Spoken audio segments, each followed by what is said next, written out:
দেখেছি তারা বাংলাদেশের রাষ্ট্র ক্ষমতায় যাওয়ার জন্য উঠে পড়ে লেগেছেন।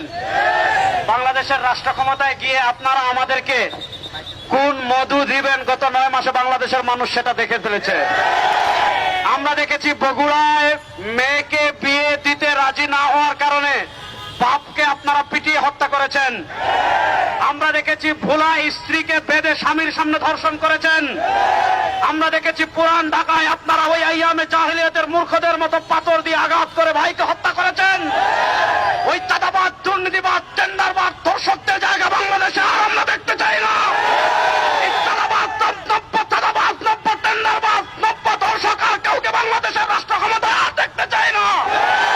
এবার বাংলাদেশের দেশপ্রেমিক মানুষের সামনে সময় এসেছে ঐক্যবদ্ধভাবে হাসিনা যেই পথে পালিয়েছে, নব্য চাঁদাবাজ, টেন্ডারবাজ খুনিদেরকে পিটিয়ে সেই দেশে বানাতে বাধ্য করতে হবে। আমরা কোন চাঁদাবাজদের সাথে আপোষ করিনি, এখনো করব না।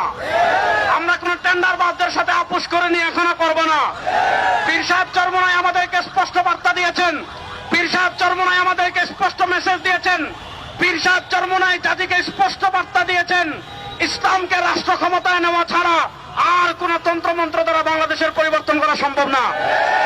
আমাদের নেতা কুতুবুল আলম সৈয়দ ফজলুল করিম নব্বরাল্লাহু মারকাদাহু বলেছিলেন, শুধু নেতা নয়, নীতিও পরিবর্তন চাই। বাংলাদেশের নেতার পরিবর্তন অনেকবার হয়েছে, বাংলাদেশে চেয়ারের পরিবর্তন অনেকবার হয়েছে, ক্ষমতার পরিবর্তন অনেকবার হয়েছে। একদল চাঁদাবাজকে তাড়ায়, তার চেয়ে বড় চাঁদাবাজ সামনে চলে আসে।